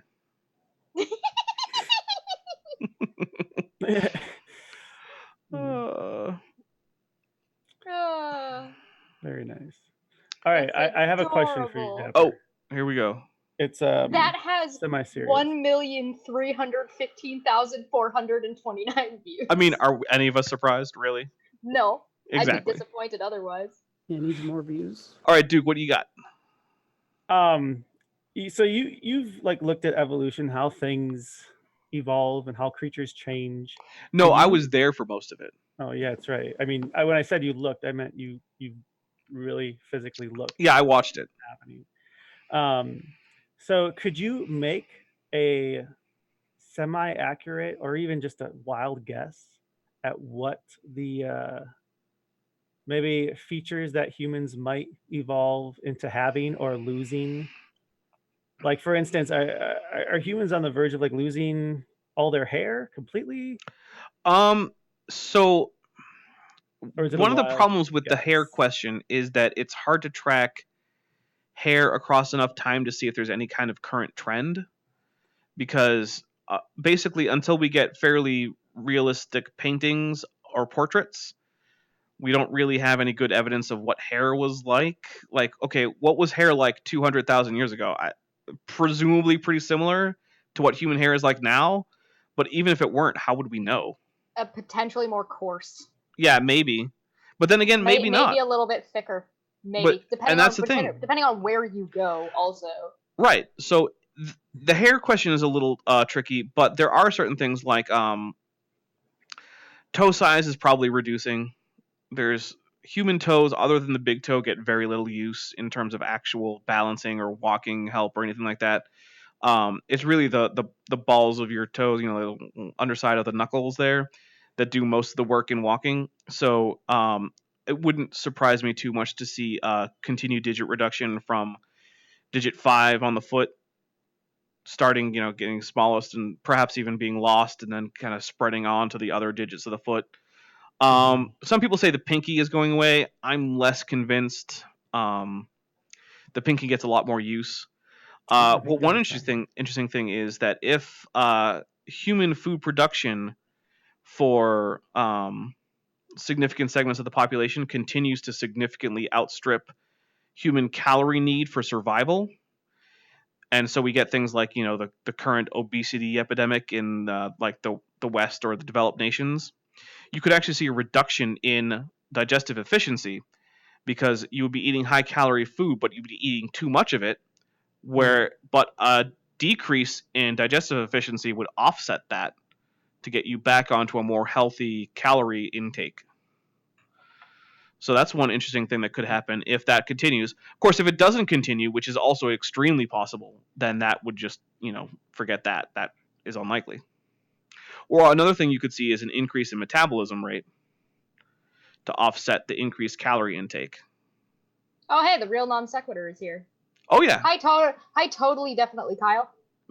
Right. Hi, Kyle. Hi, Kyle. How is being served? I've never been served. What's that like? Ooh, he's almost out of time, right? Oh, I'm sure. He has gone through every single time that's been allocated to him. Every single deadline he's blown past without any response. Yep. But the thing is, with being served, you kind of have to respond. Well, if you don't want to simply lose the case outright. Yeah, if you don't show up, you just lose. He had 3 days, and last I looked, I think he's at 7 or 6 business days left as of now. The thing that Well, he's really busy losing debates to G-Man, so you gotta give him, cut him some slack, you know? Did you see us talk about that on Drunken Peasants? Oh, I saw that. God. I love the game of, like, guess what a better response would be before they give their crappy response. Oh, man. That was me. Yeah, that was your game, and I love that. Because it's just true. And I was just thinking, like, it's not that hard to come up with a reasonable response to any of these points. But Kyle and GE just can't do it. Nope. They just... Oh. Man. Maybe I should have I don't know what sounds more horrible, listening to G-Man or watching DP. Well, congratulations, it was both. Tied. I am a very, very occasional Drunken Peasants watcher. I have to be very interested in the guests or maybe the guest / topic. Yeah. So I'm I not that find their topics are kind of up in the air, but it's interesting to kind of see people who are otherwise more reserved on their own shows or more reserved on other places relaxing and kind of just going at it a little bit. Yeah. How was it with Jeff Holiday, by the way? Oh, it was fun. That was a good time. Yeah. I thought it was funny. We spent like the first 30 minutes not even showing any videos, just shit talking. I said it earlier in the chat, but I'm glad that there's people like Jeff Holiday and like Miles Power out there who are taking out this medical whoop, because it makes talking about like fake cancer cures or like protocols that give people strokes and like getting kids unvaccinated and causing outbreaks of potentially deadly diseases. Like, I get way too angry to address that. I've been looking into trying to find more weird and obscure things that like if I can find them that are related a little bit more to Flat Earth, great. But I've been like, I made an entire separate YouTube account just so I can destroy the search function on it, so it only pulls up like the most trashiest shit you can possibly find. Honey and cinnamon, that's all you need. Yeah, just drink honey and cinnamon and all your diseases will be cured. Promise. 100%. Lavender this is not medical advice, by the way, because I am not a licensed physician. Will it solve my menstrual cramps too? Yes. Will it make my boobs bigger? Yes. Amazing. Everything you need. Honey and cinnamon. And also I heard apparently now bay leaves are also a thing. Oh yeah, the bay leaf shit. What about apricot seeds? Yes, definitely eat piles of apricot seeds. Just actually, Kent Hovind sells them, you know. Kent and Eric Hovind sell, or actually, I don't know if Kent still sells them. I think he might sell them like on site, but I don't think he sells them in his online store anymore. But does he sell snake oil? Well, no. So that's why he's not a snake oil salesman, because there isn't literally oil squeezed out of a snake liver anywhere on his store. So he's not a snake oil salesman. Okay. And if you think he is, you're wrong. But yeah, apricot seeds. And Eric Hovind got a cease and desist order from the FDA about his selling of apricot seeds. Oh yeah. Fucking good. Should debate Eric Hovind next. Eric Hovind. The problem with debating Eric Hovind is one, he tends. To debate? Well, no, but neither does Kent. That's not true. Kent does know how to debate. Kent's actually won debates. Oh yeah, which is really I've seen him win debates. Wrong. Yeah, he beat GE. But I will say this for GE. GE got Kent Hovind to repeatedly say whale penis. Oh yeah, that's a thing. I got to give him some credit for that. I didn't get him to do that. He's not the first person to do that. Well, did you watch Nick's debate with him? I don't think. Wait, whose? Nick Suter. Oh, but didn't that come after GE's debate? No, I don't think so. Well, maybe it did. I thought it did. Maybe it did. Let me find out. Okay. I'll look. I'll figure it out. But like I said to Steve, for me, the point of debating Ken Hovind at this point is to get him to make interesting admissions or say things that are interesting that he hasn't really said before.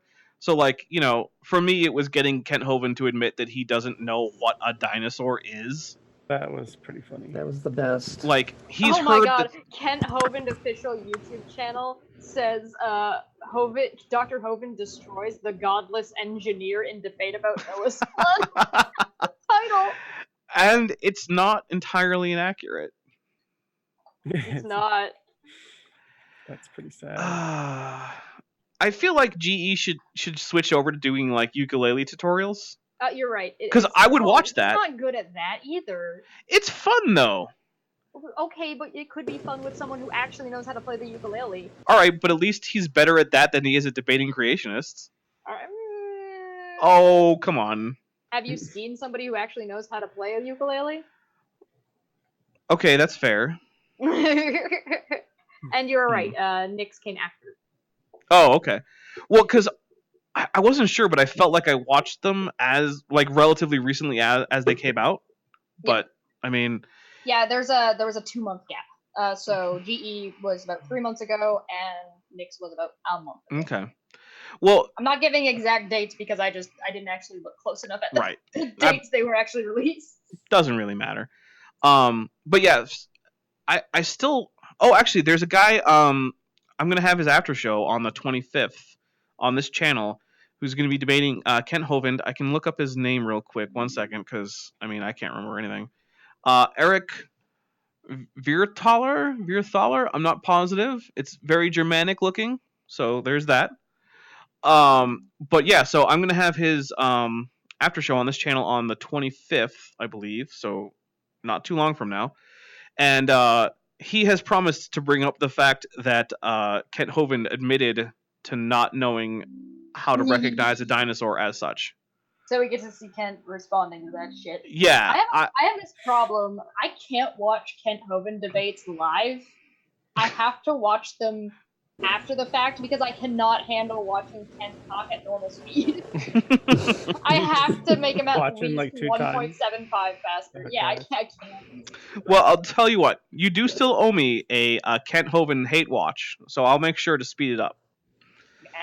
And I haven't forgotten that. You owe me a Kent Hovind hate watch live on air. Down. I'm down. I'm absolutely down. Okay, we'll have to arrange Just that. Make him talk faster, please. Oh, absolutely. So what I usually do is I download the video so that I can just put it up on like Skype or whatever, share audio, and I'll sometimes even edit, like cut out the beginning bits or end bits, because my policy is I don't discuss my personal religious views, and I also don't really allow proselytizing or preaching for any religious or lack of religion on the channel. Right. So if you want to sit here and convince people why there's no God, just do it on a different channel. I don't care about that discussion for this channel. Yeah. So that's one of the reasons I usually cut out his preaching at the end of his videos, because I'm just like, I'm not platforming preaching for anyone from any religion or lack of religion. There are many platforms for that, and you can have fun with all of them. My platform is just for the science and talking about it, and there you go. Godless Galaxy says, I would like to debate Kent, but afraid he'll go off topic quickly. He does like to go off topic. One of the keys, I think, to having a good debate with a creationist, or really anyone in general, is to have a fairly narrow, defined topic.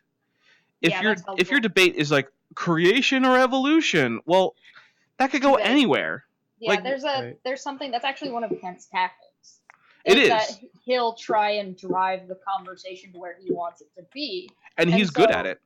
Yeah, he is, because he's very good at looping. Like, they were having a debate about Noah's flood, and it ended up being about evolution. Wow, the fuck, G? What are you talking about? Well, he tried to do that with Dapper as well. Oh yeah. I mean, the topic was, are birds dinosaurs, and it was just like he would go off on everything. But every time he would try, would just redirect, like, nope, we're not talking about whether birds evolved from non-birds or whether they're all related. We're just talking about whether the taxonomic definition for dinosaur is something that birds fall into, which they obviously do. Right. I mean, once you define dinosaur from an anatomical standpoint, there's no way to take birds out of that category. Right. I think he didn't understand the actual debate of what was being debated. Well, no, because he has a script. Yeah. Getting Kent, if you want to win a debate with Kent Hovind, you need to get him off of his script. Right. And that's not easy to do. No, it's not, because he's very good at maintaining it and staying. Oh, sorry. If you hear some coughing, my dog. He goes right back into his slides. He has those slides that he goes through. We need a shot of the doggo. Oh, he's kind of coughing it for a second. Well, he got kennel coughers. It's actually pretty dangerous. He's old. But hold on. Give me a second. Oh, that's just a shirt. Yeah, that's just. Give me a second. I have to move something out of the way. Hey, Buck. You want a French fry? Of course, he wants a French fry. Yeah. Hi, doggo. Nom nom yum. nom nom nom nom. Some good McDonald's food right there. Hello. High five. Oh, you Joe, good boy. So Unidentified Leviathan, apparently he has a script, which, by the way, Unidentified Leviathan, you have a standing offer to come on and have a either formal or sort of wishy-washy formal debate with me. I can get moderators. You can bring a guest moderator if you want. But he says the fossil record cannot yield any evidence for macroevolution by default. So here's one of the things about evidence in science. The best evidence that you can generally get is fulfilled predictions of a theory. If your theory makes novel predictions that other options don't make, and those predictions are fulfilled, that is excellent evidence. Now, other explanations might be able to accommodate these predictions being found. So, for instance, like one great example of a prediction of evolution is Tiktaalik. We use molecular clocks and morphological data to figure out about when a creature that was very close to sort of halfway between an early labyrinthodont type animal versus a, say, Euthenopteron type animal, like when would that probably live? And then people found strata of the right environment, of the right time, and they found it. Now, sure, young Earth creationism or old Earth creationism or just any kind of special creation, you can account for this. Sure, maybe God just happened to make a fishabean weird thing with fishtail and, little frog legs and a... God was just throwing shit at the walls. Yeah. You can't disprove that. But what special creation didn't do was predict this in advance. Whereas evolutionary synthesis did. They said, we're going to find it in this strata of this type of this period, and then they did. Are we corporately sponsored now? Not hashtag non-spons. Oh, hey, you got a little maple leaf. That's nice. Which reminds me, speaking of Canada, have you heard about the new Asdarkid from Canada? No. Cryodrakon boreas. Cyrodrakon. Sounds badass. Give it a search. It is a relatively close relative of Quetzalcoatlus, which is a more famous animal. And I think, Chesh, that you will appreciate the art that has been produced of this animal. Cryodrakon, new Canadian frozen dragon. Jesus! Hold on, is that the art? Is that the legitimate art for? Oh, look at him! He's so fucking cute. He's so cute. Hold on, I'll show you. Oh, Bob Knob, don't be on a Canadian hate trip. No hard feelings. It wasn't you. It must have been some other rude Canadian. Not that those exist. Yeah, there aren't any rude Canadians. So here's the secret about Canadians. Every year, there's a secret ritual in which all Canadians cast out all their rudeness and bad feelings, but it goes into the geese, the Canada geese, and that's why they're such assholes. Yeah, it's, they did a retelling and reshowing of it on South Park. A dramatic recreation. It's true. It's obviously true. Here, let me share. Okay, let me get out of the way.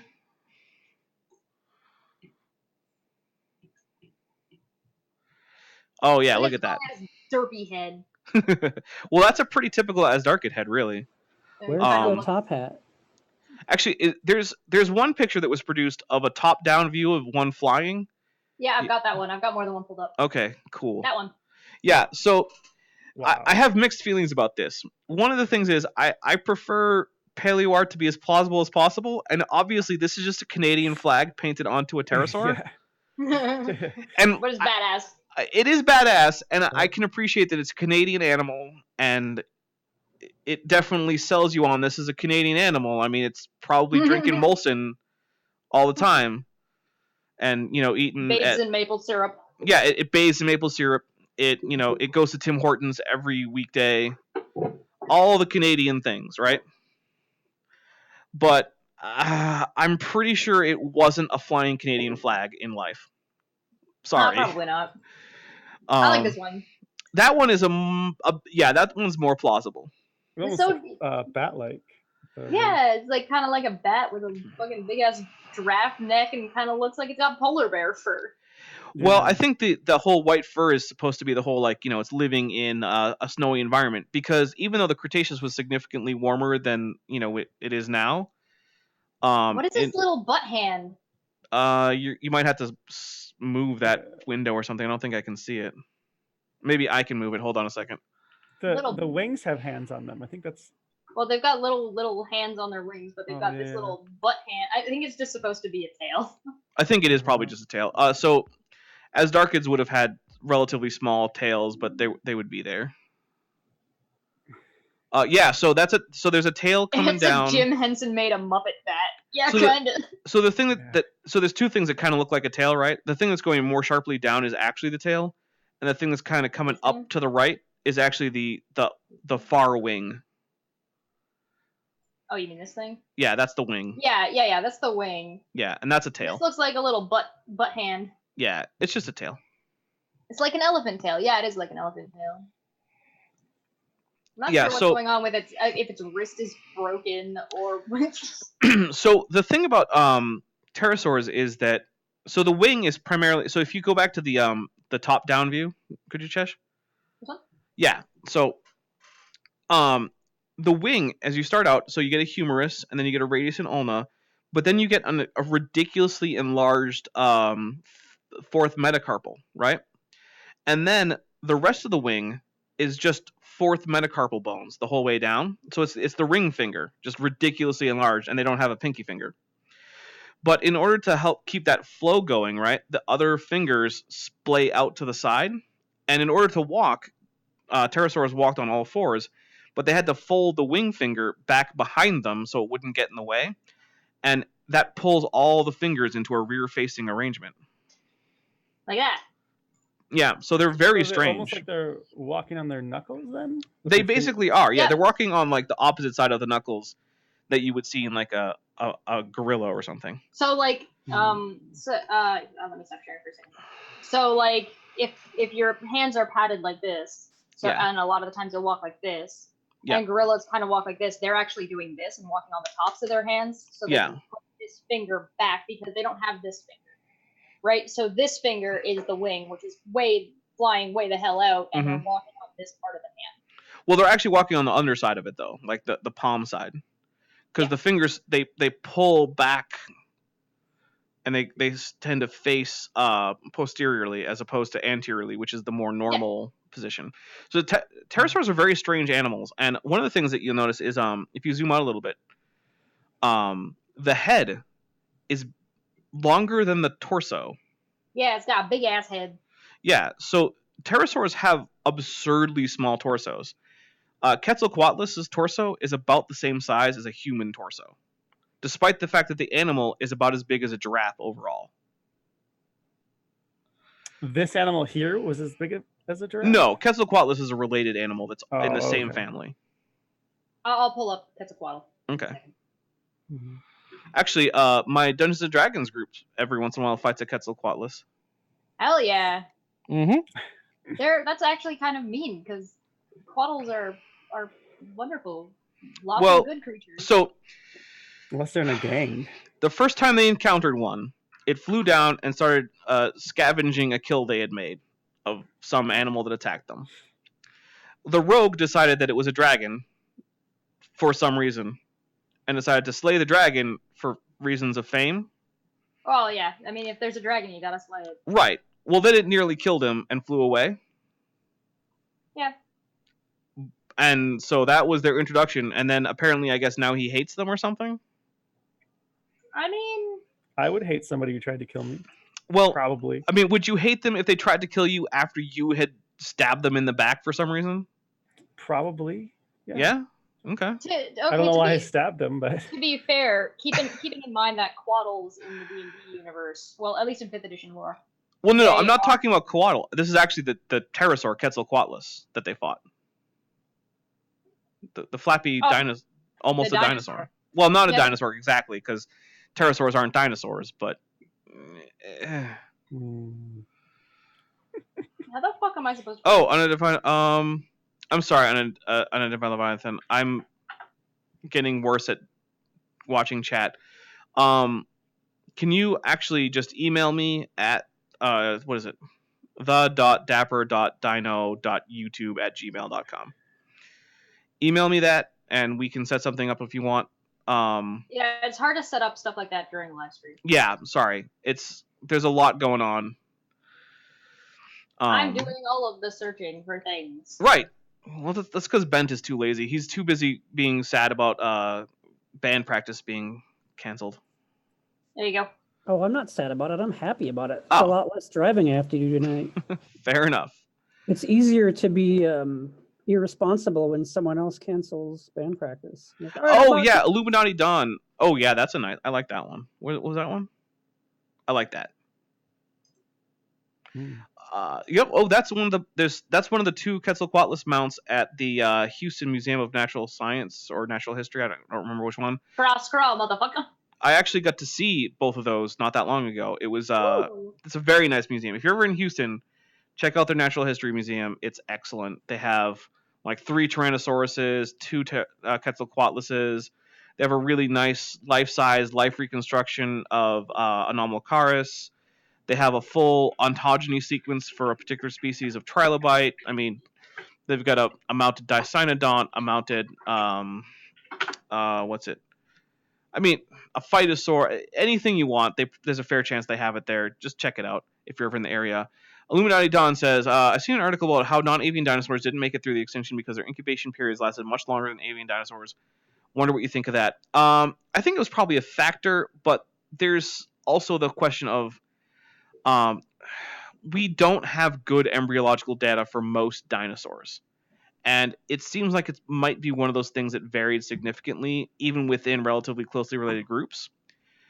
So it's certainly a reasonable hypothesis, but I feel like we don't have enough evidence to really assess how likely that is as a leading cause for the difference between non-avian and avian dinosaurs going extinct. And of course, the other thing is there's a big difference in gestation time even within birds. So some birds are born at a much more advanced state than other birds. So it's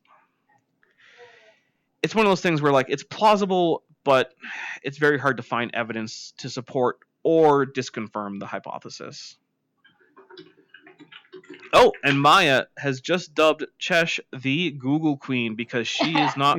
Maya apparently isn't worthy enough for that. We'll simul both. But we are coming up pretty soon on the 2-hour mark, which is about where I want to cut it off. So first, I want to say thank you to everyone who has subscribed and watches these live chats. And as soon as I get to 1,000, I'm definitely doing a 1,000 subscriber special. I don't care how soon it is after this, especially since I'm within 200 of that. So, you know.